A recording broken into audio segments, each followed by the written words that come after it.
Alrighty. Uh, yeah. So this afternoon I missed the stream because I had some other stuff I had to take care of with the house here. So I gonna try to get through the rest of this advanced features chapter tonight. It's about 6. That gives me about 2 hours where I should wrap it up. Yeah, tomorrow's Wednesday. Pretty much have the entire day free to stream, so I'll be on grinding through the rest of this. All right, implementation and portability of Signal. This section we show how to implement Signal using SIG action. Don't really care about that. That's portability stuff. At what point do I start skipping material? Because I know that I just don't care about implementing Signal, a portable form of Signal. I would use SIG action for everything. Alright, well, we'll just speed read it.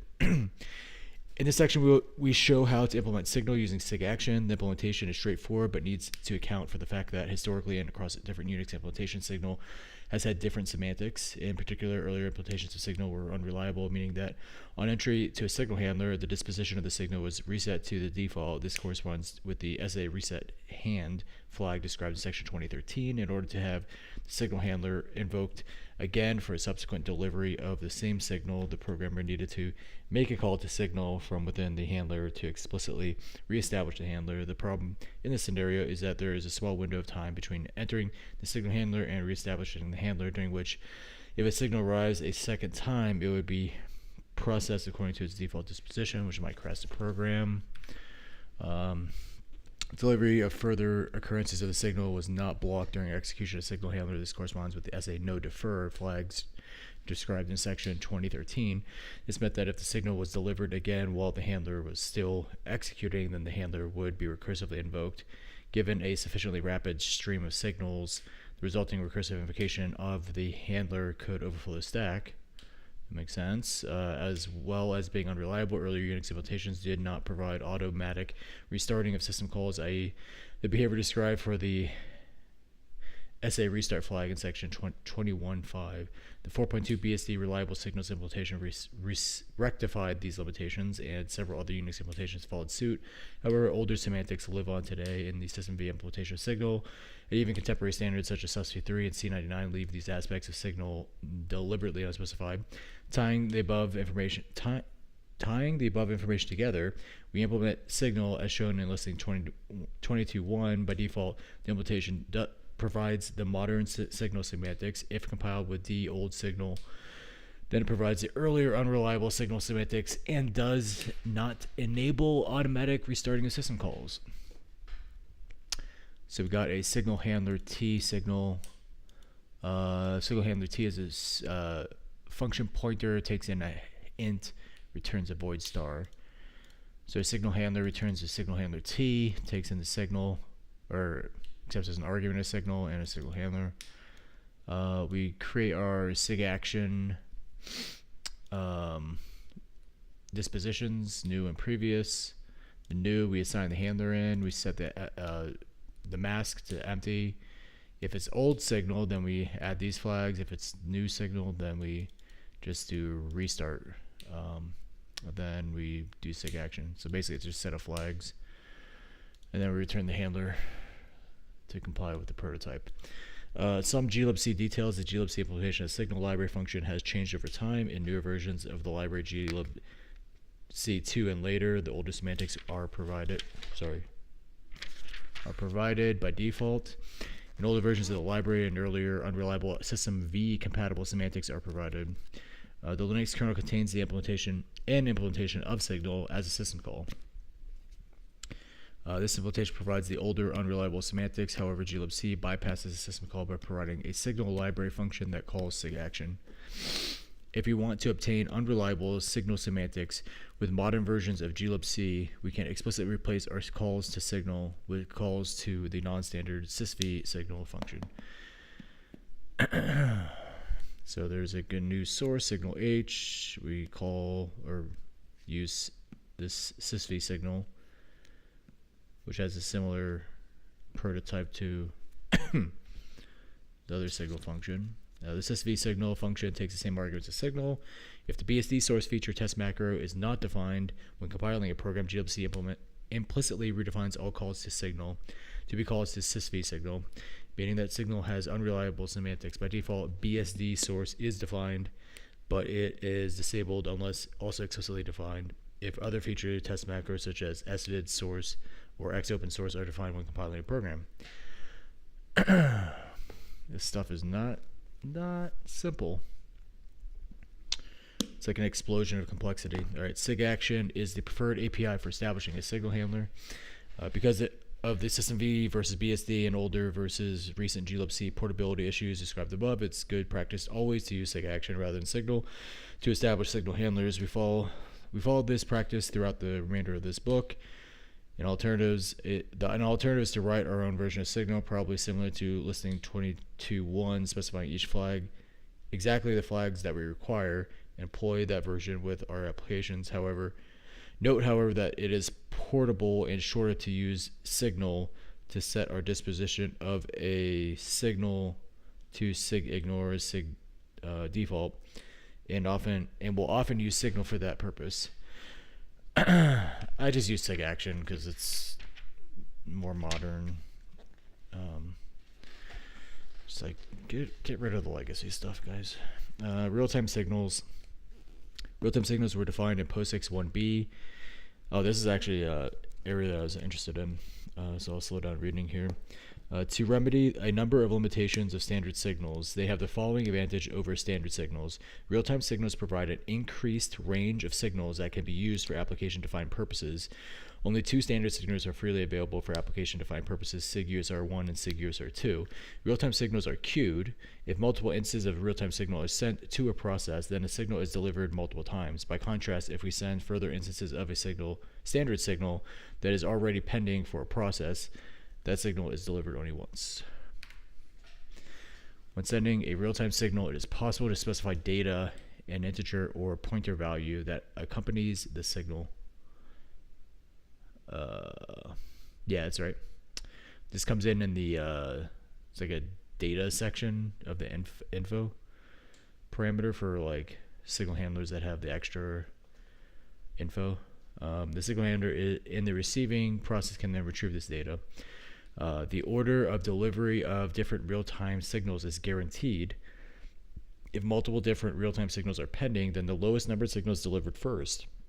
In other words, signals are prioritized, with lower numbered signals having higher priority. When multiple signals of the same type are queued, they are delivered along with their accompanying data in the order in which they were sent. So just like a first in, first out queue, but prioritized by signal number. All right. Susty theory requires that an implementation provide a minimum of POSIX RT sig max, defined as 8 different real-time signals. The Linux kernel defines 33 different real-time signals, numbered from 32 to 64. The limits H header files. These are the high order bits of the signal ID, 64-bit signal ID, signal number.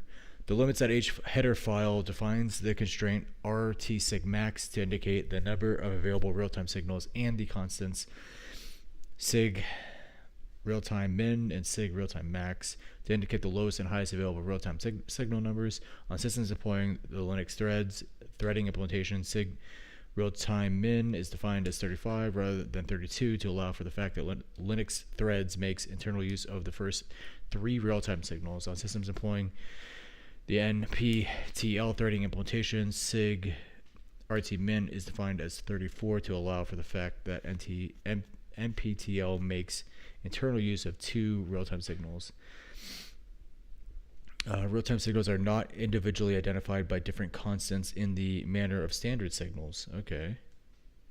However, an application should not hard-code integer values for them, since the range used for real-time signals varies across Unix implementations. Instead, a real-time signal number can be referenced to by adding a value to sig real-time min.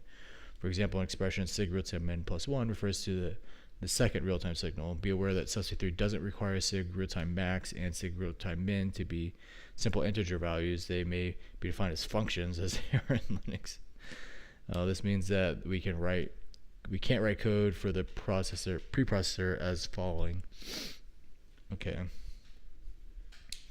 Instead, we must perform equivalent checks at runtime. Limits on the number of queued real-time signals. Queuing real-time signals with associated data requires that the kernel maintain data structures listing the signals queued into each process. Since these data structures consume kernel memory, the kernel places limits on the number of real-time signals that may be queued. SUSV3 allows an implementation to place an upper limit on the number of real-time signals of all types that may be queued by a process, and requires that the limits be at least POSIX sig q max defined as 32. An implementation can define the constant sig q max to indicate the number of real-time signals it allows to be queued. It can also make this information available through the following call: sysconf se sig q max. It's a change in the source. Okay.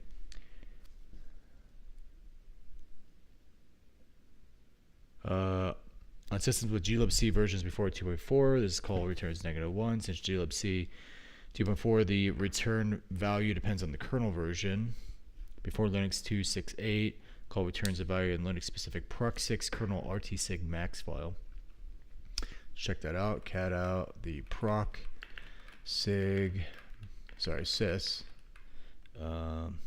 kernel rtsig max.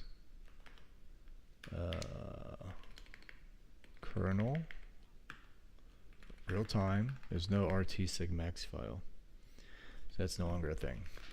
Cool. This file defines a system-wide limit on the number of real-time signals that may be queued to all processors. The default value is 1024, but a privileged process can change it. The Linux-specific rtsig nr file shows the number of currently queued real-time signals. That thing don't exist, bro. Starting with Linux 2.6.8, these proc files disappear. Okay, thanks. In their place, the rt limit sig pending resource limit limits the number of signals that can be queued to all processes owned by a particular user ID. Since glibc 2.10, the sysconf call returns the rt limit sig pending limit. The sig queue field on the Linux specific proc ID status file displays the number of real-time signals pending for a process. Proc self status sig queue. We got 0 out of this many, so we can have at least 511,340 according to the current limits. Using real-time signals. In order for a pair of processes to send and receive real-time signals, SUSV3 requires the following. The sending process sends a signal plus its accompanying data using the SIG-Q system call. A real-time signal can also be sent using kill, PG, and raise. However, SUSV3 leaves it as an implementation dependent whether real-time signals sent using these interfaces are queued. On Linux, these interfaces don't queue real-time signals, but on many other Unix implementations, they do. On Linux, these interfaces do queue real-time signals, but on many other Unix implementations, they do not. The receiving process establishes a handler for the signal using a call to SIG action that specifies the SA SIG info flag. This causes a signal handler to be invoked when additional arguments, one of which includes the data accompanying the real-time signal.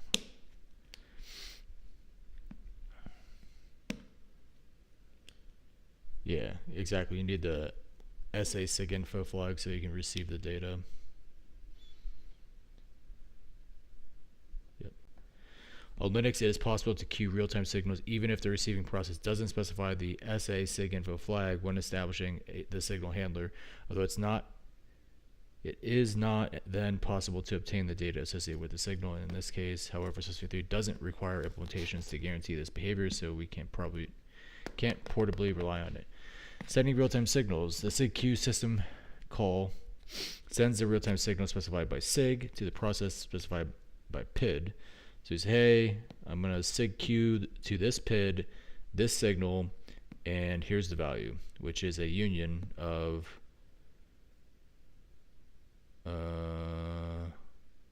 sig value.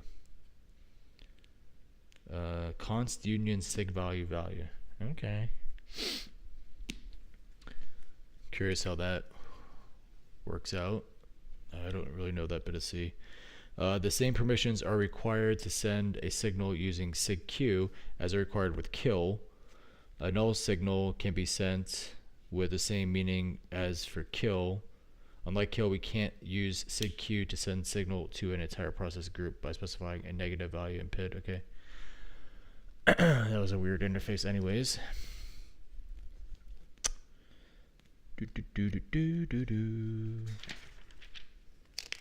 Handling real-time signals, lots of code. Okay, so let's read this code, just including our standard headers. You got a main, and then we have a integer sig numsigs j sig data union sig val. Curious what that sig val is. SV. It's probably type def. Okay. Sig numsigs j sig data. Okay. So we give it argv0 pid uid. Okay. Then call getInts to get the signal ID. Okay. And then sig data we get on argv3. Then numsigs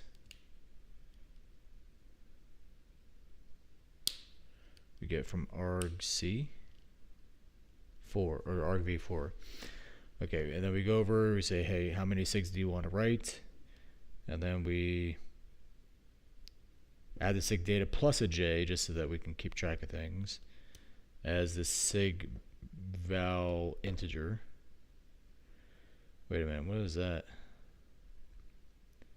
That's the union. Sig val integer is sig data plus j. Okay, so that means that it's just the numeric value. Okay.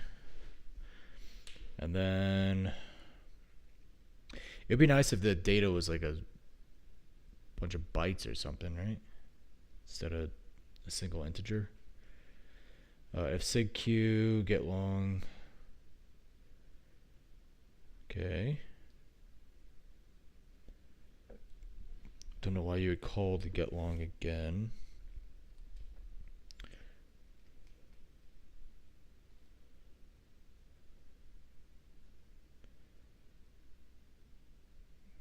It's probably better to call that once outside of the loop, right?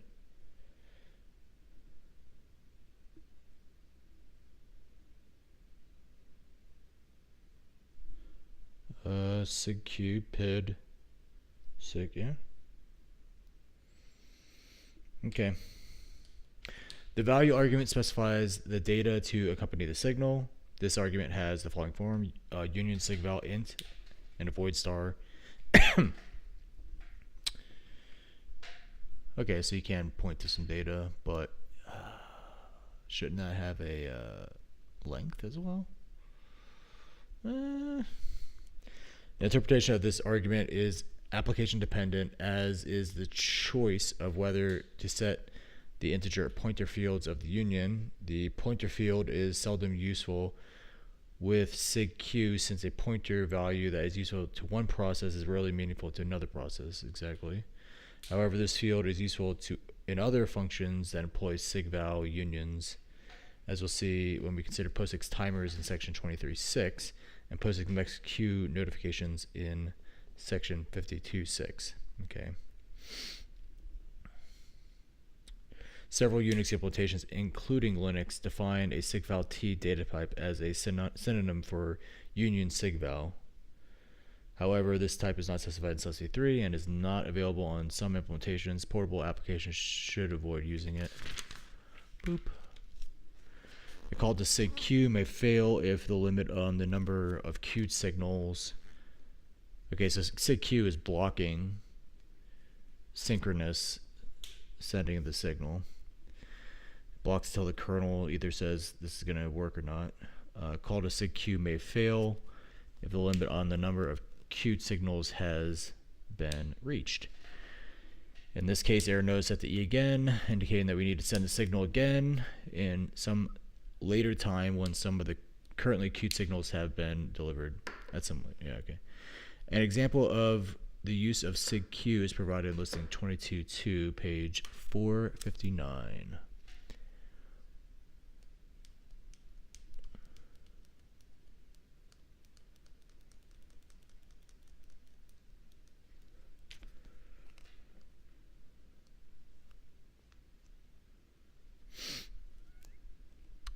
Okay, this program takes up 4 arguments, of which the first 3 are mandatory. Target process ID, a signal number, an integer value to accompany the real-time signal. If more than one instance of the specified signal is to be sent, the optional 4th argument specifies the number of instances. In this case, company integer data value is incremented by 1 for each successive signal. We demonstrate the use of this program in section 22.8.2, handling real-time signals. We can handle real-time signals just like standard signals using a normal single argument signal handler.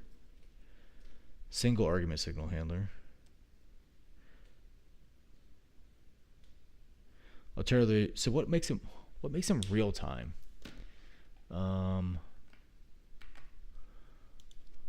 What is the meaningful difference between standard signals and real-time signals in Unix? What makes them real-time?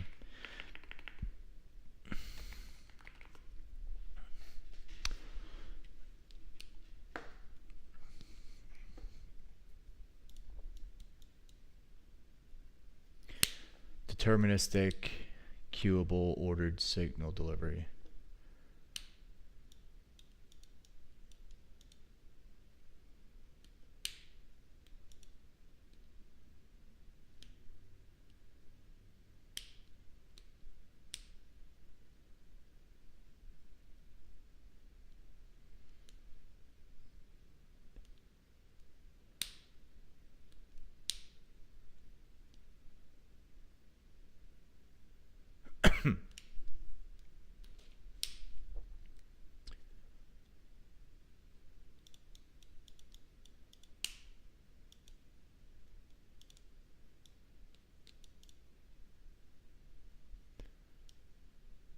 How is that real time? Real time to me is like there's no delay. Like there's low latency. I would say real time is like low latency. There's less crap in the way of. So if that's what they mean, then I can get on board with it. It's definitely not no loss events. I guess if the queue's full, then it pushes back on you and tells you to retry sending it. So I guess you could say there's no loss of events.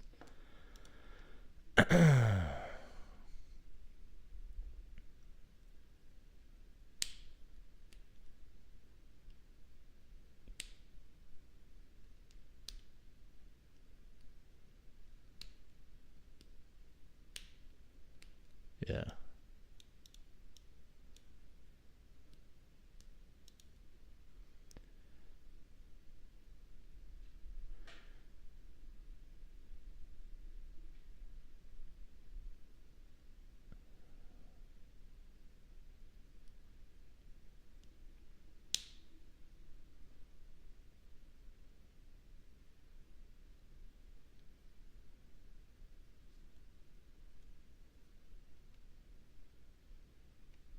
Typical use cases: process control, terminal interaction, fatal errors, something happened notifications. For standard signals, that makes sense. Event queues, thread wake ups, lightweight IPC, timers, async IO notifications. Okay. Alrighty. Where do we leave off here? I think we're up here. Yeah.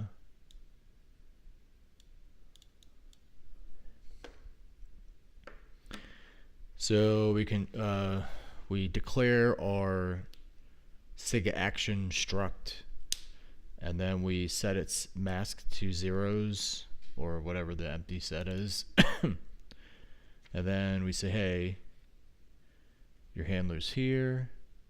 Here's some flags for the extra info that we need. And then we're going to say sig real-time min plus 5. You get that handler. When we employ the sa_sig info flag, hold on a second.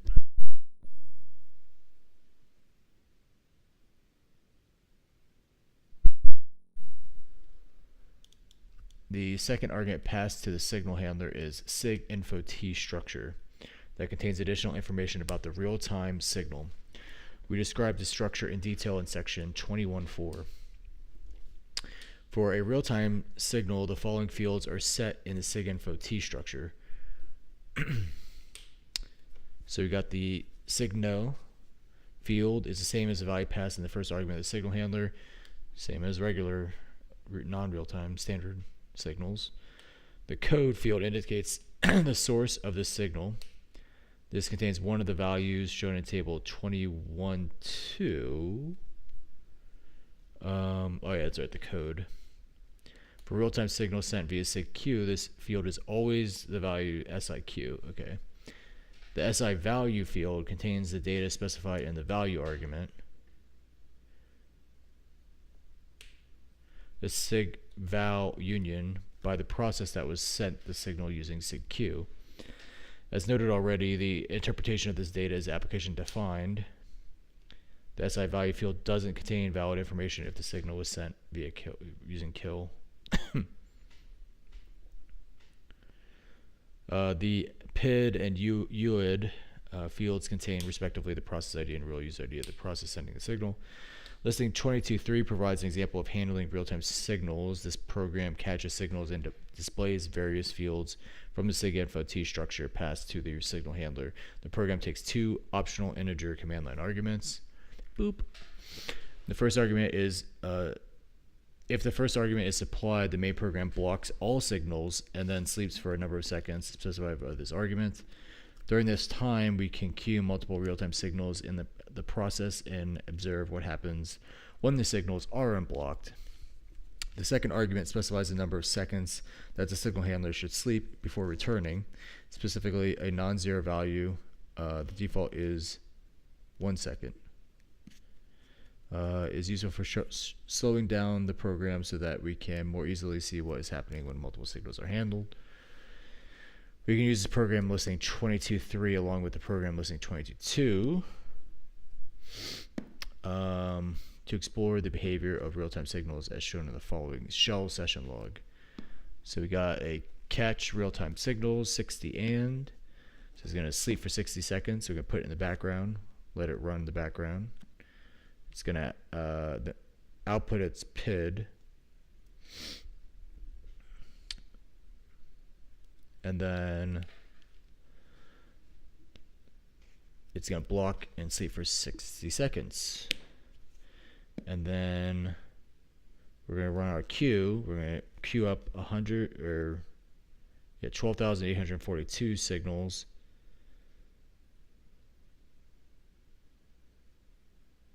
Oh no, we're going to send it to the PID. We're going to send it 3 times. What's 54 is the signal ID, and 100 is the value probably.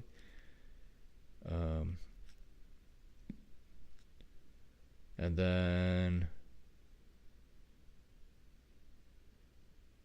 we're going to do that with the 200 and 300. So we should have 5 signals queued, real-time signals queued. And the ones that get delivered for 300 value should be delivered first because it's 40. It's a low signal number. Eventually catch RT-SIG's program completes sleeping and displays the message as the signal handler catches various signals. We see a shell prompt mixed with the next line of the program output because the catch RT-SIG's program is writing output From the background, we first observe that real-time signals are delivered lowest numbered signal first, and that the SIG-info T structure passed to the handler includes the process ID and user ID of the process that sent the signal. So yeah, we got signal 40 first, and then it's got its value to 300, then 200. The remaining output is produced by the 3 instances of the same real-time signal. Looking at SI values, SI value values, we can see that these signals were delivered in the order they were sent. Makes sense. We continue by using the shell kill command to send a signal to the catch RT-SIGs program. As before, we see that the SIG-info T structure received by the handler includes the process ID and user ID of the sending process, but in this case, the SI code value is SI user. So we echo out our shells PID, then we send kill to the thing that's waiting for real-time signals. It says, hey, I caught 40.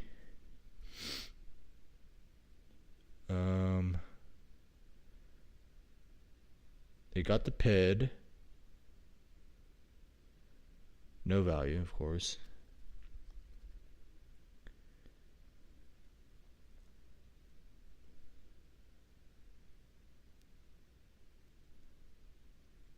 And then we send a sig term, which it actually ends the process with. Okay. So this is the catch RT SIGs. I'm not really terribly interested in reading all this. It's quite a lot of stuff. I get the gist of the program though. Yeah, we're just gonna boop boop, skip over that. Waiting for a signal using a mask, sig suspend. Actually, no, let's go back here. Is there anything useful here that I wanted to look at? I guess the handler itself, the registering of the handler itself might be interesting. This sets all done volatile flag here, or signal, sig count.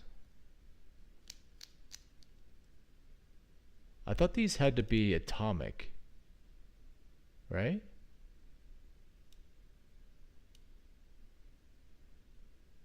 Yeah, this guy's doing a lot of funny business.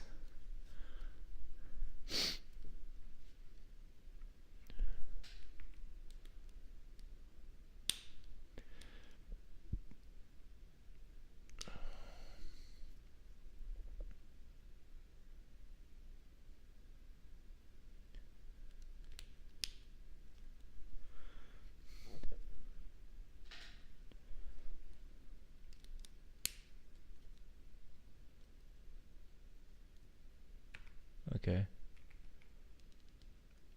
Okay. All right. Waiting for a signal using a mask, sig suspend. I feel like we've gone over this stuff like 1,000 times. Synchronously waiting for a signal, fetching signals via file descriptor. Interprocess communication with signals, early signal APIs, and then summary. Okay. I'm going to power through this and just skim over the code because I want to get through all the signal stuff. Waiting for a signal using a mask, sig suspend. Before we explain what sig suspend does, so usually use pause in the main thread to wait for a signal, but there's this thing called sig suspend that he's going to describe here. But before he does that, we first describe a situation where we need to use it. Consider the following scenario that is sometimes encountered when programming with signals. We temporarily block a signal so that the handler for the signal doesn't interrupt the execution of some critical section of code. We unblock the signal and then suspend execution until the signal is delivered. In order to do this, we might try using code such as shown in so-and-so, where we first we set our mask. Sorry, let me read through this incrementally. So we have a sig set t, which is previous and integer mask, or it's interrupt mask, sorry. And then we have an SA. So we mark the int mask as empty, set, and then we add to the mask interrupt, and then we set the empty set for the SA mask, and then we set its flags to empty and we set its handler to whatever handler. And then we use sig action on sig int to set the handler for sig int to this SA structure. And then that will block sig int and send it to this handler. Oh no, that will send sig int to this handler. Block sig int prior to executing critical section. At this point, we assume that sig int is not already blocked. So then we say, hey, sig proc mask. Sig is in a single-threaded program here. Sig block on int mask, right in the previous mask. Do some work here that must be done uninterrupted, and then we unset back to the previous. And then we pause. See, that's what it is, the wait here. So if we actually get the signal here, that means that the signal will come in, the handler will be ran, the handler will return, and then we'll pause. Whereas the intention is that anything after this, setting a previous, and the pause, basically, if you get a signal, you would then get past the pause. In this case, it doesn't. That's exactly what I was thinking. There's like a race there. There's a problem with the code listing in 22.4. Suppose that the SIGINT signal is delivered after the execution of the second sig proc mask, but before the pause call. The signal might actually have been generated at any time during the execution of the critical section, and then be delivered only when it is unblocked. Delivery of the SIGINT signal will cause the handler to be invoked, and after the handler returns and the main program resumes, the pause call will block until a second instance of SIGINT is delivered. This defeats the purpose of the code, which was to unblock SIGINT and then wait for its first occurrence. Even if the likelihood of SIGINT being generated between the start of the critical section and the pause call is small, this nevertheless constitutes a bug in the above code. This time-dependent bug is an example of a race condition. Normally, race conditions occur between two processes or threads share common resources. However, in this case, the main program is racing against its own signal handler. To avoid this problem, we require a means of atomically unblocking a signal and suspending the process. That's the purpose of sig suspend call. Pretty simple. Just doing one atomic operation.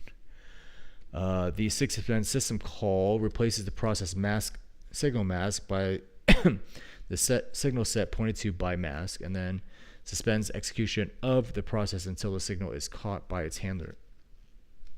Until a signal is caught and its handler return. Once a handler returns, sig suspend restores the process signal mask to the value it had prior to the call. Calling sig suspend is equivalent to atomically performing these operations. So you set the previous map, pause, and then you set the you set the mask, pause, and then restore the old mask. Okay.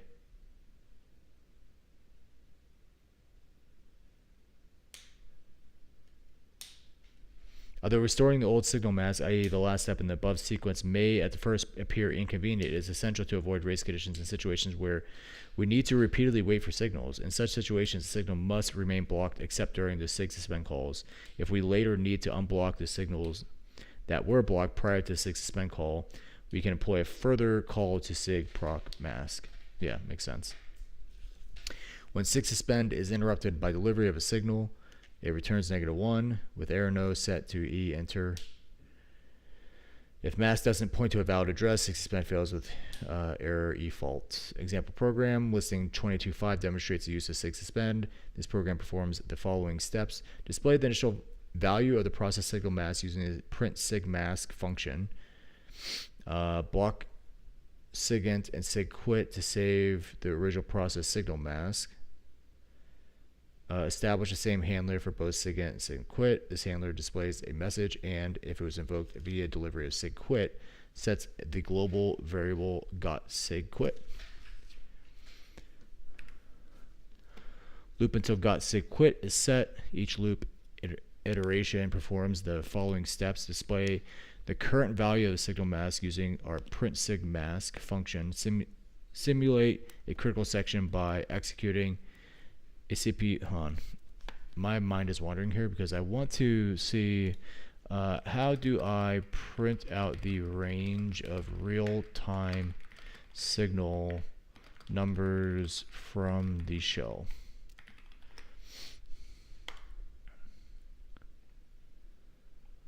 Range is kernel and libc defined, but you can query it directly from the shell via PostFix APIs. So you say get conf sig real-time min. What? Get conf sig real-time min x.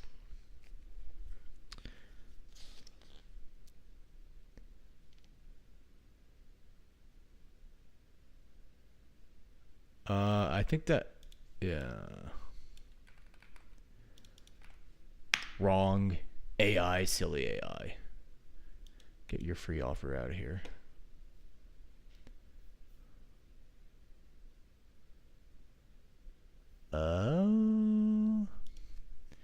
Kill-L, what does that do? Oh, here we go. So basically when you hit 32, I expect that to be, yeah. So we got 31. No 32, 33, 34, 35, 36, 37, okay.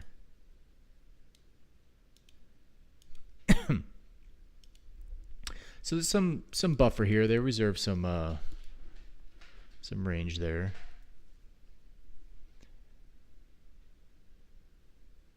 Okay. These are all real-time signals. Okay. Okay. It would be really cool if when they designed Unix, they would have allowed for like more descriptive discovery of like what the application's intended use of the real-time signals are. Like hooks where you can say like, I'm going to use these signal numbers and I'm going to use them for this purpose. Kind of document, self-document. And then a user of the program could come up and say, hey, list out your signals program. Like what your signal handlers are and what your intended use of these signals are. Instead of having to go and like read separate documentation. I guess that's a lot to ask. Okay, let's continue reading. So we're going to loop until got signal is set. Each loop iteration performs the following steps to display the current value of the signal mask. Simulate a critical section by executing a CPU busy loop for a few seconds. Display the mask of pending signals using our print pending sigs function. Use the sig suspend and unblock to unblock sigint and sig quit and wait for the signal if one is not already pending. Use sig proc mask to restore the process signal mask to its original state and then display the signal mask using print sig mask. Okay.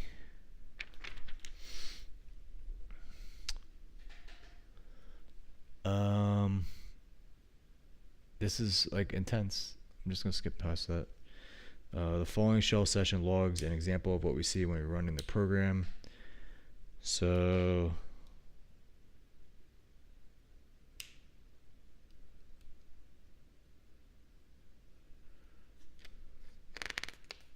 the last line of output appeared when the program called sig suspend, which caught sigint and to be unblocked. At that point, signal handler was called and displayed the line output. Boom, boom, boom.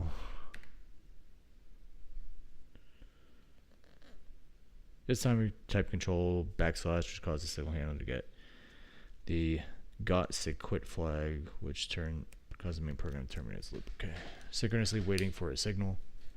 Sig wait info. Okay. Before we were using sig suspend. Now we're going to sig wait info.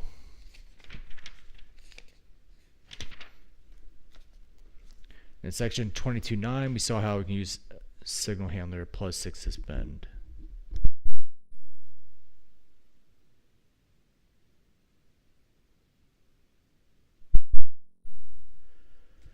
To suspend execution.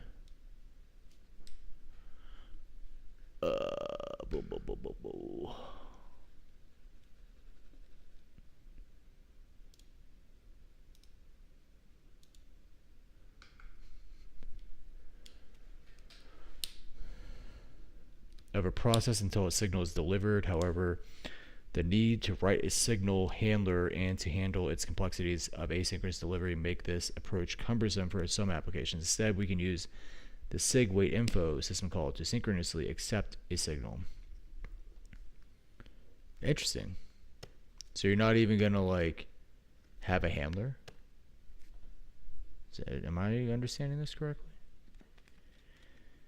The sig wait info system call. So we get our sig set t, which is a set of signals we want to wait for, I assume, and a pointer to a sig info t, which is like where we can read our data. I actually kind of like that. That's probably why they reproduce the signal number inside the sig info t redundantly, because there's a different API that only accepts that. All right, the sig wait info system call suspends execution of the process until one of the signals in the signal set pointed to by set becomes pending. If one of the signals in set is already pending at the time of the call, sig wait info returns immediately. One of the signals is removed from the process list of pending signals, and the signal number is returned as a function result. If the info argument is not null, then it points to a sig info t structure that is initialized to contain the same information provided to a signal handler taking a sig info t argument. The delivery order and queuing characteristics of signals accepted by sig wait info are the same as for signals caught by signal handler. Can you use this thing to like on standard signals outside of just real time? It seems like it. I like this API. This is a really nice API. Because you could just spin up a thread that like just like waits for all the signals and then like process them, does whatever it needs to. It's a really nice API. It gets you out of the signal handler nonsense. I wonder if you could put up a mask that masks everything and then use this to then read off of the queues and coalesced standard signals. The delivery order queuing characteristics of signals accepted by sig wait info are the same as for signals caught by signal handler. That is, standard signals are not queued, and real-time signals are queued and delivered lowest signal number first, as well as saving us the extra baggage of writing a signal handler. Waiting for signals using sig wait info is somewhat faster than the combination of a signal handler plus sig suspend. It usually makes sense to use sig wait info only in conjunction with blocking the set of signals for which we were interested in waiting. We can fetch a pending signal with, because otherwise it might crash a program. We can fetch a pending signal with sig wait info even while that signal is blocked. Nice. That's exactly what I wanted. If we wait to do this and a signal arrives before the first or between successive calls to sig wait info, I really like this thing. I'm going to highlight it and I'm going to give it a little heart because I like it. All right. If we fail to do this and send a signal arrives before the first or between successive calls of sig wait info, then the signal we handle according to its current disposition. Yeah, you got to set up that disposition to like mask, block out things, and then you can pull off that the signals. The only problem is like you're basically your thread that's like doing the sig wait infos calls. It's gotta like read and then update some like shared state that like some other worker thread's gonna work on. So you're basically sending the signal inside the process to another thread at that point using shared memory. But it's gotta read that value, take a quick action, and then go back to reading the value. Because if that thing isn't keeping up, if it's like doing a lot of like complex stuff, then it could make it to where your signals coalesce for standard signals, or it could lead to queues getting filled for real-time signals. Cool. I'm really happy with this API. I'm glad that I read this part. An example of the use of sig wait info is shown in listing 22.6. This program first blocks all signals, then delays for a number of seconds specified in the original command line argument. This allows signals to be sent to the program before SIG-wait info program. The program then loops continuously using SIG-wait info to accept incoming signals until SIG ends and SIG term is received. The following shell session log demonstrates the use of this program. In listing 22.6, we run the program in the background specifying that it should delay 60 seconds before calling SIG-wait info and then send 2 signals. So yeah.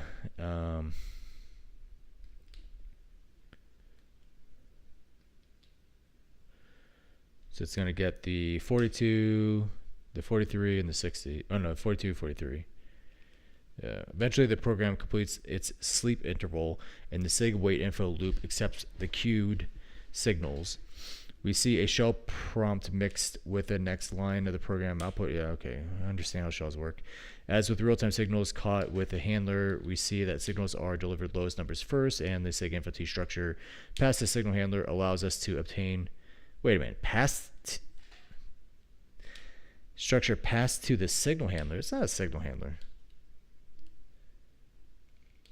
That's not a signal handler.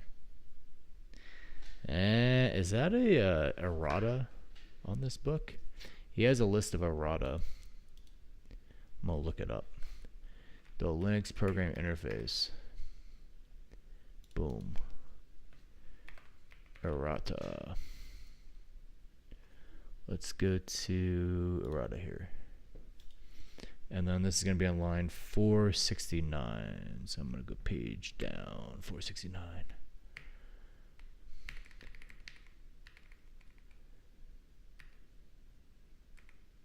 Here we go. Wait a minute. 468, 469.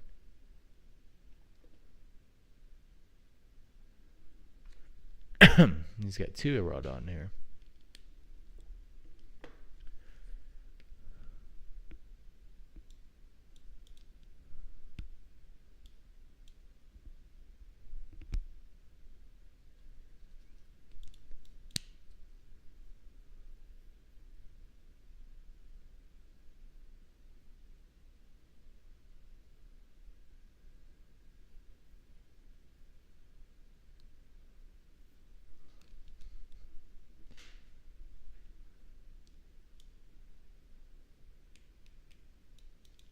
That's just a program output.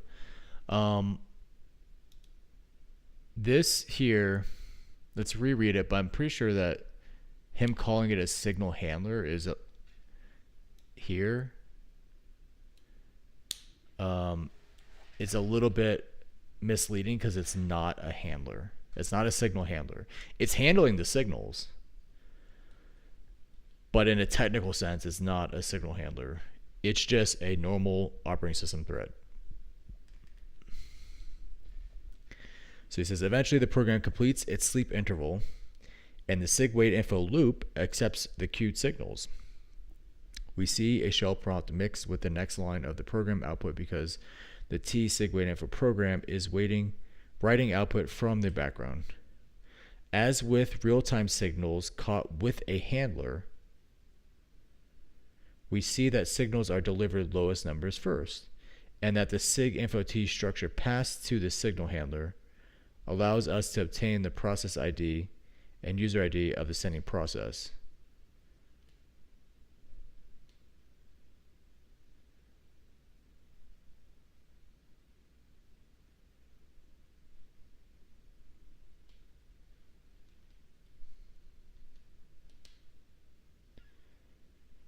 I'm going to say that's errata. I will highlight it.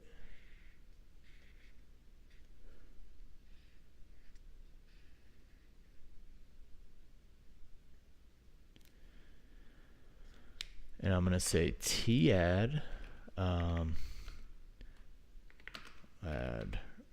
report project, the Linux program interface, report errata on page 469 about signal handler. I'm just going to add these to my task warrior and batch them all up at the end, because I think I might. This is the third time I thought I might have one, and then I went to check the errata, and he had fixed it in a newer version. So this might be one that I can report, and there might be more as I read through the rest of the book. So I'm just gonna batch them up, and then I'll send them an email at the end of reading the book.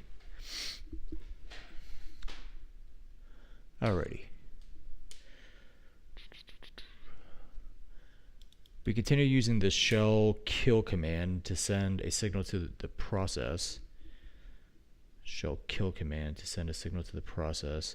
This time we see that SI code field is set to SI user instead of SI queue. Cool, cool, cool. Makes sense.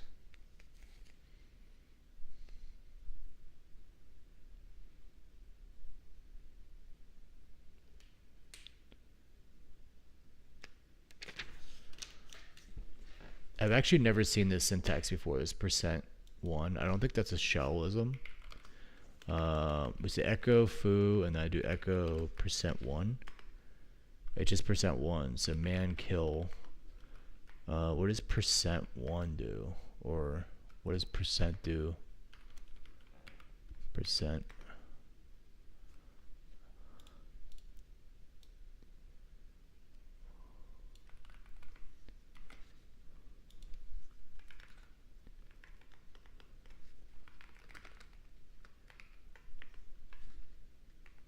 %1 mean as a argument to kill. Job control specifier, not a PID. %1, I guess it is a shellism.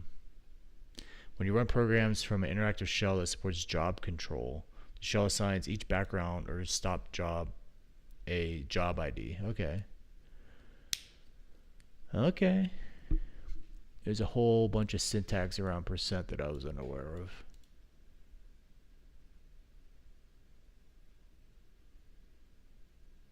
I guess I'm going to learn that during the job control chapter. I think I might have encountered it before, but I forgot. So that'll be review for me. Okay. In the output of the accepted SIG USR signal, we see that the value field has the value 100. This is the value at which that field was initialized by the preceding signal that was sent using SIG-Q. So if we don't zero it out, it's going to keep the same values. We noted earlier that the SI value field contains valid information only for signals sent using SIG-Q. Cool, cool, cool. I'm not going to read this. The SIG timed wait system call is a variation of SIG wait info. The only difference is that SIG timed wait allows a specified time limit for waiting. So we'll get rescheduled. The timeout argument specifies the maximum time that SIG timed wait should wait for a signal. It is a pointer to a structure of the following type. The fields of the time spec structure are filled in to specify the maximum number of seconds and nanoseconds that SIG time wait should wait. Specifying both fields of the structure as 0 causes the immediate timeout, that is the poll, to check if there are any specified set of signals is pending. The call times out without a signal being delivered. It errors with E again. If the timeout argument is specified as null, then SIG timeout wait is exactly equivalent to SIG wait info. Subset theory leaves the meaning of the null timeout unspecified. And some Unix implementations instead interpret this as a poll request that returns immediately. Great. Fetching signals via file descriptor. Starting with kernel 2622, Linux provides the non-standard signal FD system call, which creates a special file descriptor form which signals directed to the caller can be read.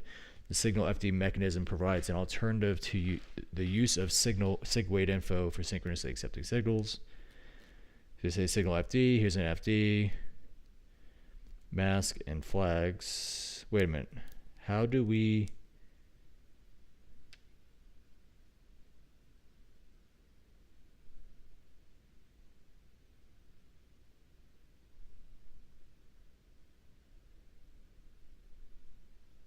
Okay. So we read from the file descriptor to get the signals? Interesting. Interesting. That's an interesting API. I guess it's very Unixy. Everything's a file, right? Okay. The mask argument is a signal set that specifies the signals that we want to be able to read via the signal FD file descriptor. As with signal weight info, we should normally also block all the signals in mask using sig proc mask so that the signals don't get handled according to their default dispositions before we have a chance to read them. If FD is specified as -1, then signal FD creates a new file descriptor that can be used to read the signal's mask. I guess it's returned. File descriptor is returned. Yeah. Otherwise, it modifies the mask associated with FD, which must be a file descriptor created by previous call to signal FD. Okay. So you have to start with a -1. In the initial implementation, the flags argument was reserved for future use and had to be specified as 0. However, since Linux 2627, 2 flags are supported: the close exec and non-blocking. Set the non-block flag to the underlying open file description so that future reads will be non-blocking. This saves additional calls to fcntl to achieve the same result. Having created the file descriptor, we can then read signals from it using read. The buffer given to read must be large enough to hold at least one signal FD siginfo structure, defined as the following in so-and-so. And it's just a bunch of integers. So we're good on, we're Gucci on computing the size of it. This field is in the structure. The fields in the structure return the same information as the similarly named fields in a traditional siginfo T structure. Each call to read returns as many signal FD siginfo structures as there are signals pending, and it will fit in the supply buffer.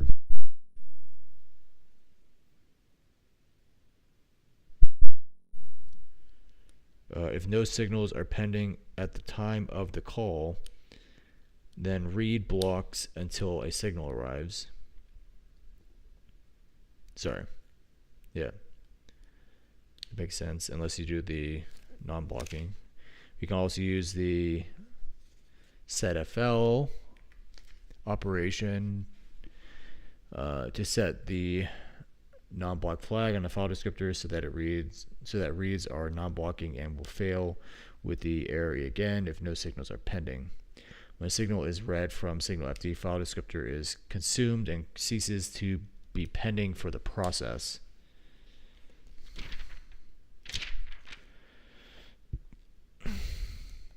Makes sense. So this is just to make it more of a Unixy like interface where you're dealing with file descriptors. You say, hey, I'm going to set my proc mask to block all the signals I'm interested in reading. And then I'm going to call signal FD with -1 with that mask to then get my file descriptor back. And then I'm going to allocate this thing called a signal FD siginfo. And I'm going to read one signal into that. So you can do multiple. If you do an array of it if you wanted to, but just reading one's fine. And then you handle that. Makes sense. A signal FD file descriptor can be monitored along with other description. Oh, so this could be part of like your event loop, your async IO event loop thing, where you go in, you're monitoring a bunch of file descriptors using select or epoll or whatever.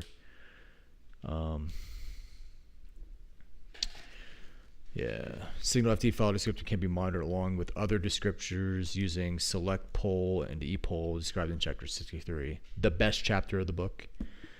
All the goodies are in chapter 63.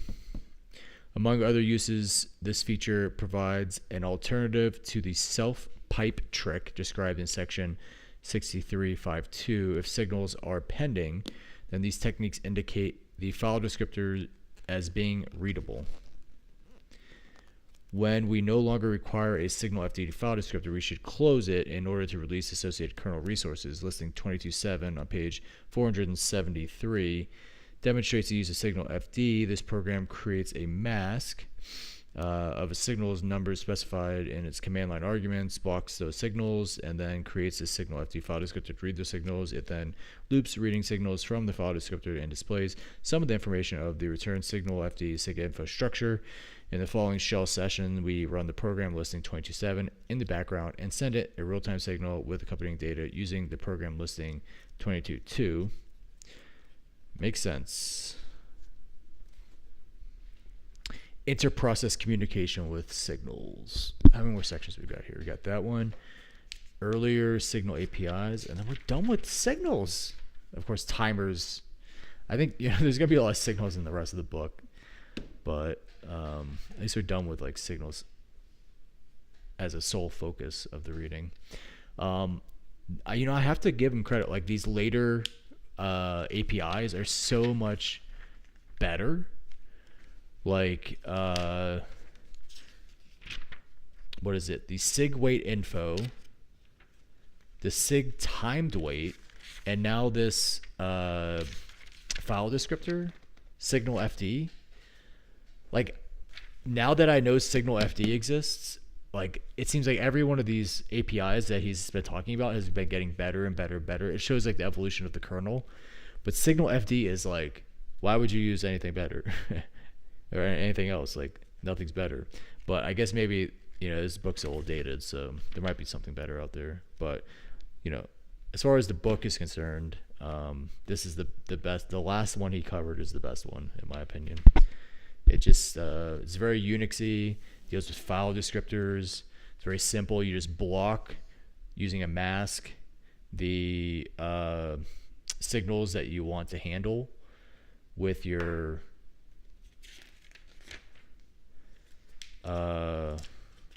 code that's running in an actual thread, and then that code just calls signal FD to generate the file descriptor for that mask, and then you just read off of it and dispatch, and you can use select and epoll and everything. It's like that's really good. I like that. All right, inter-process communication with signals. From one viewpoint, we can consider signals as a form of inter-process communication, totally. However, signals suffer a number of limitations as an IPC mechanism.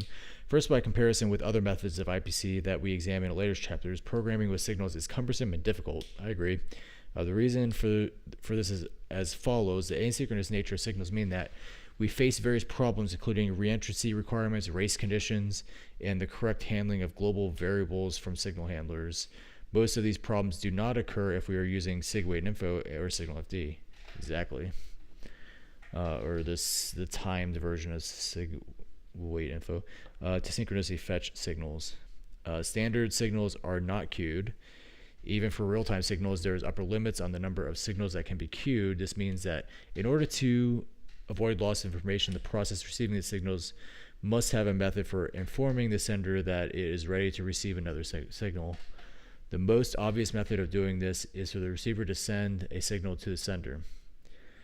A further problem is that signals carry only a limited amount of information, the signal number, and in case of real-time signals, a word or an integer or a pointer of additional data.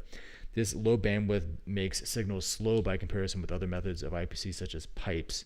As a consequence of the above, limitation signals are rarely used for IPC. Earlier signal APIs, System V and BSD. This is probably not going to be terribly interesting to me because I don't really like dealing with legacy. And there's a lot of legacy documented in this book. I like it for historical purposes to like explain how we got to where we're at now. But like not to like learn not to go to such a level of depth that you're learning it for an actual use of it, if that makes sense. Which I feel like sometimes he does go into that level of depth. Our discussions of signals have focused on the POSIX signal API. We now briefly look at historical APIs provided by System V and BSD. Although All new applications should use the POSIX API. We may encounter these obsolete APIs when porting usually older applications. See, I'm not porting old applications. I don't care about portability. All I care about is Linux and maybe some Mac OS stuff, X and U. When porting usually older applications from other Unix implementations, because Linux and many other Unix implementations provide systemd and BSD compatibility APIs, often all that is required to port programs using these older APIs is to recompile them on Linux. Okay, systemv signal API. As noted earlier, one important difference with the systemv signal API is that when a handler is established with signal, we get the older unreliable signal semantics. This means that the signal is not added to the process signal mask. The disposition of the signal is reset to default when the handler is called, and system calls are not automatically restarted. Below, we briefly describe the functions in the systemv signal API. The manual pages provide full details. Subspeed 3 specifies all of these functions, but notes that the modern POSIX equivalents are preferred.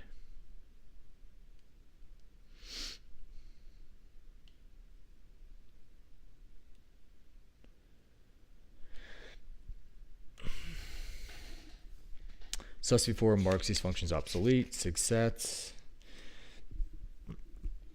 To establish a signal handler with a reliable semantic system, V provided the SIGSET call with a prototype similar to that of signal. As a signal, the handler argument for SIGSET can be specified as SIGIgnore, SIGDefault, or the address of a signal handler. Alternatively, it can be specified as SIGHold to add the signal to a process signal mask while leaving the disposition of the signal unchanged. If handler is specified as anything other than SIGHold, SIG is removed from the process signal mask. SIGHold, SIGRelease, SIGIgnore, SIGPause. The SIGHold function adds a signal to the process signal mask. SIGRelease function removes it from the mask. SIGIgnore function sets the signals. Disposition to ignore. The SIGPause function is similar to SIGSuspend but removes just one signal from the process signal mask before suspending the process until the arrival of a signal. The BSD signal API. The POSIX signal API drew heavily on the 4.2 BSD API, so the BSD functions are mainly direct analogs of those in POSIX. As with the functions in the systemv signal API described above, we present the prototypes of the functions BSD signal API and briefly explain the operation of each function. Once again, the manual pages provide full details. SIGVec. SIGVec function is analogous to SIGAction. The vec and ovec arguments are pointers to structures of the following type. The fields of SIGVec structure correspond closely with those of SIGAction structure. The first notable difference is that SV mask, the analog of SA mask, was an integer rather than a SIGSET-T, which meant that on 32-bit architectures there's a maximum of 31 different signals. The other difference is that the use of the SV interrupt flag in the SV flags field, the analog of SA flags, since system call restarting was the default. Since system call restarting was the default on 4.2 BSD, this flag was used to specify that slow system calls should be interrupted by signal handlers. This contrasts with POSIX API, where it must explicitly set SA restart in order to enable restarting of system calls when establishing a signal handler with SIGAction. Okay. It's crazy that there's so much fragmentation in the freaking. Sorry, I got behind on the page. In the Unix space, it's like insane. So much fragmentation. The SIGBOC function adds a set of signals to the process signal mask. It is analogous to the SIGPROC. You know what? I kind of feel like, I mean, I've never ported a lot of code to like other operating systems, especially not Windows. But I kind of feel like it. Maybe this is a uninformed take, but I kind of feel like I would rather be porting to a system that was completely different than one that was like close but like had all these like weird differences and nuances, like subtle nuances. Because when something is completely different, sure, it's going to be more work up front to port, but chances are the port's going to be successful. Like you'll have like a layer like below your application that's like targeting the operating system, And the layer for like Windows and the layer for Linux, it's gonna work. You just write it once and you're done with it. But like when you have all these like subtle differences between APIs that are very similar, you're sharing code between those layered components, and you assume the same semantics of the APIs when they're different. When they're subtly different, that means that you have subtle bugs that only happen not super frequently, and so there's potential for you to like really mess something up and it not be obvious. But again, I haven't ported a lot of software to Windows, so maybe it's not that great of a thing to have a completely different operating system. All right, the sig block function adds a set of signals to the process signal mask. Is analogous to sig proc max sig block operation. The sig set mask call specifies absolute value for the signal mask. Is analogous to the sig proc mask sig set mask operation. The sig pause function is analogous to the sig suspend. Note that this function is defined with different calling signatures in the System V and BSD APIs. The GNU C library provides the System V version by default, unless we specify the BSD source feature test macro when compiling a program. The sig mask macro turns a signal number into the corresponding 32-bit mask value. Such bits mask can then be ORed together to create a set of signals in the following blah blah blah. Okay, great summary. Yay, we're at the end. I'm not doing these exercises. I guess we'll read them, see what they're about. All right, certain signals cause a process to create a core dump and terminate. Yep, core dumps contain information that can be used by a debugger to inspect the state of the process at time that it is terminated. By default, a core dump file is named core, but Linux provides the proxys kernel core pattern file to control the naming of the core dump files. A signal may be generated asynchronously or synchronously. Asynchronously generation occurs when a signal is sent to a process by the kernel or by another process. A process can't predict precisely when an asynchronous generated signal will be delivered. We notice asynchronous signals are normally delivered the next time the receiving process switches from kernel mode to user mode. Synchronous generation occurs when the process itself executes code that directly generates the signal, for example, by executing an instruction that causes the hardware exception or by calling raise. The delivery of a synchronously generated signal is precisely predictable. It occurs immediately. And real-time signals are a POSIX addition to the original signal model and differ from standard signals in that they are queued, have a specified delivery order, and can be sent with an accompanying piece of data. Real-time signals are designed to be used for application-defined purposes. A real-time signal is sent using the SIGQ system call, and an additional argument, SIGINFO T structure, is applied to the signal handler so that it can obtain data accompanying the signal, as well as the process ID and real user ID of the sending process.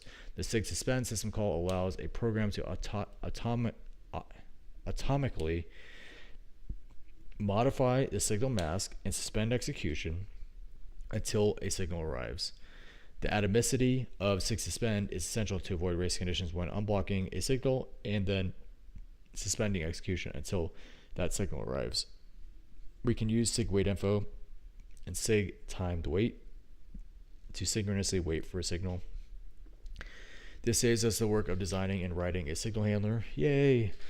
Which may be unnecessary if our only aim is to wait for delivery of signal, which, I mean,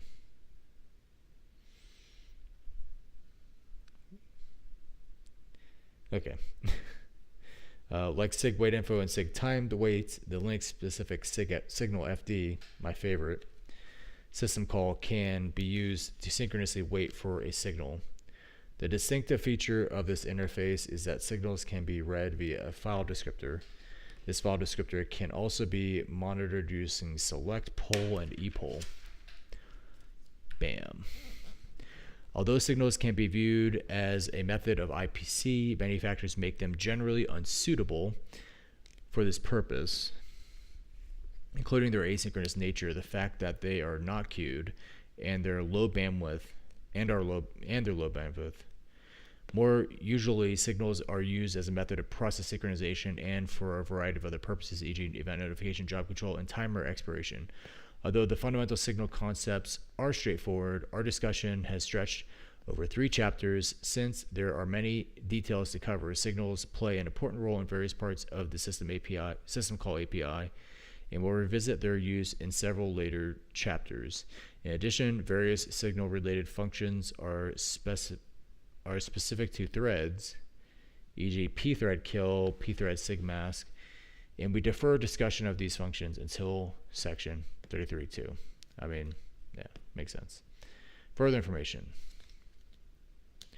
So I think the way it works is that the mask is something that can be specified per thread, whereas the disposition of the signal for the process is global to the process.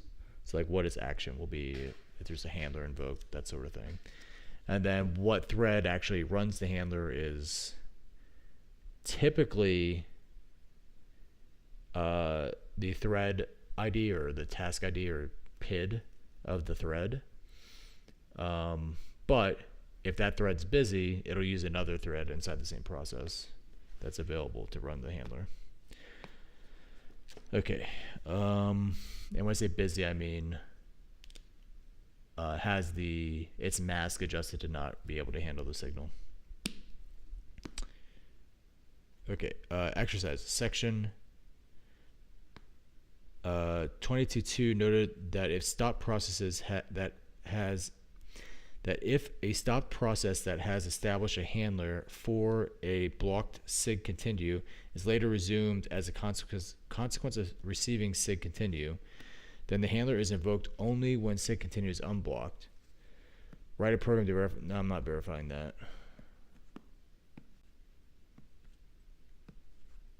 Okay, if both a real-time and standard signal are pending for a process, SUSV3 leaves it unspecified which is delivered first.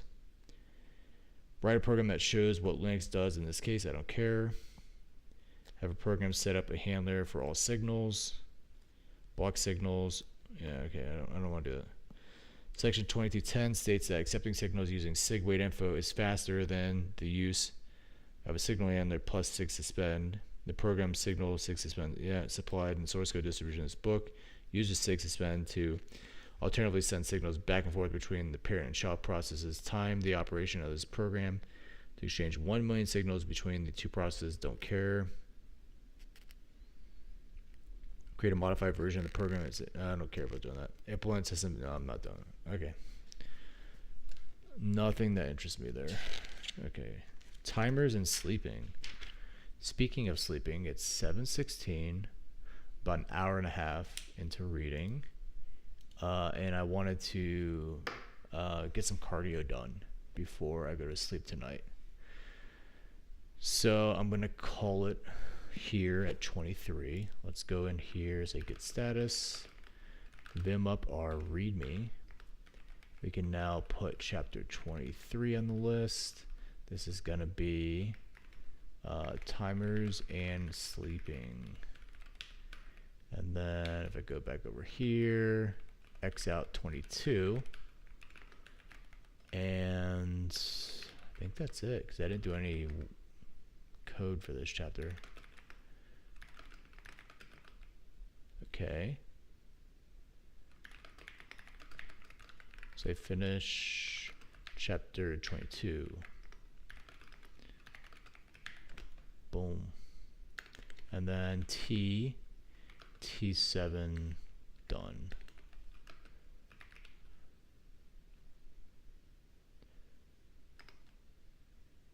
Finally, 33% done. I'm at page 478. Python 1400 divided by 3. So I'm officially 1/3 of the way done with the book. Jesus Christ. It has been a long road just getting 1/3 of this book done. It feels like, I mean, that close to 500 pages. This feels like a full book. And I technically started it before the new year. Yeah, it's the 20th already.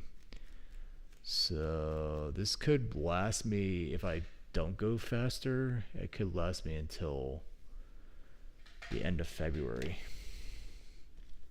This is quite the beast. I gotta read fast. I think this is what it comes down to. I gotta read faster. I got to only do exercises that I'm really interested in, and I gotta be consistent on my schedule if I plan to get through this whole thing before the end of the month. I got 10 days, 11 days left? 10 days. So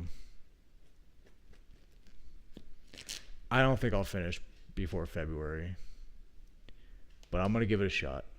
I'm going to be super consistent reading.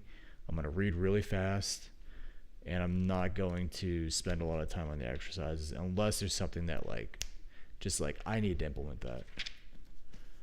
Something that will help me learn. These other exercises, I'm sure they would help me learn more about signals. But again, I'm not really interested in learning about these details. So help me learn things that I think will be useful for me. Okay. Let's look at what we got ahead tomorrow. Oh, we get to do process creation tomorrow. Individual timers, scheduling, blocking, suspending execution, sleep, 9 of sleep, clock get time, clock set time, POSIX interval timers, a lot of time and sleeping stuff. Oh, and there's an FD API. He always saves the good stuff for last. I like these file descriptor APIs. They're just so Unixy and intuitive. I am curious about how the trampoline works with signal handlers, which I noticed he didn't get into. So that might be something that I'll have to research later. How that whole trampoline works and how it sets up the stack and handles the return and everything. There's a book that I have on the list for the year that is all about dumping assembly. So I might dump some assembly and try to decipher what's going on there.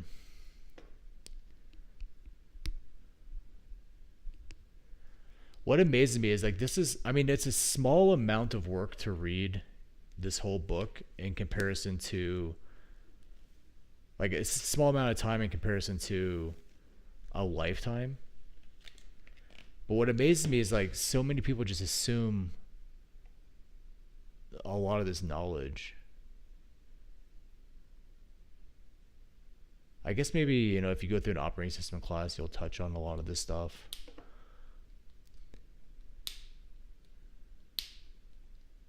But a lot of this stuff I just haven't encountered. Yeah, I've encountered almost everything in this book on a very surface level. A lot of this stuff in this book I have not encountered to this level of depth. And I feel like some people just assume everyone knows this stuff already. All right, so tomorrow will be timers and sleeping, process creation, process termination.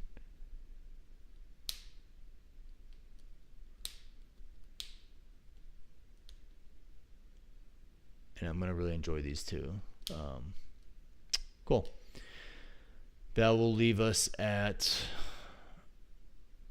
5:39, and we are at 478. 539 minus 478. So that's 61 pages. If we do 1400 minus 478, so That divided by 61, 15 days. So if I take 922 and I divide by 10, that means I have to read 92 pages. I basically have to read 100 pages a day if I want to finish by the end of the month. I think I can do that. 100 pages a day. Yeah, I think I can do that. All right, that's going to be my goal then, is moving forward to read 100 pages a day. Is that even possible? That means that I would have... No way. That means that I would have read this in 4.7 days, up to where I'm at now.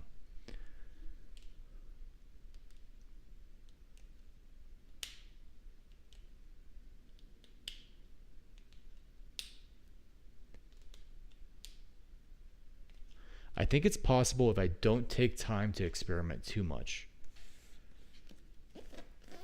If I don't do many of the exercises, if I don't take time to experiment, and I just commit to reading as fast as possible.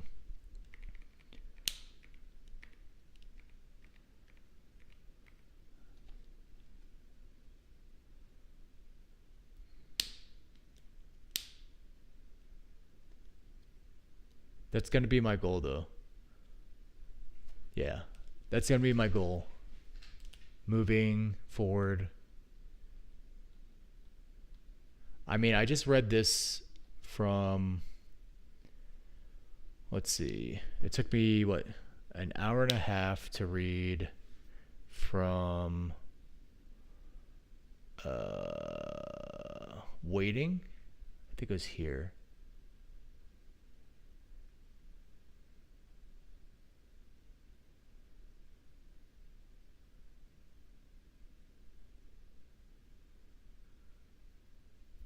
I'll go back and watch the video.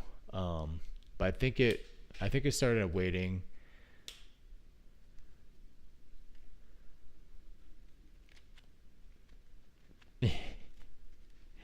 Yeah, that wasn't a lot of progress. That was like 10 pages. It took me an hour and a half to read 10 pages. No way. I had to have been more than that.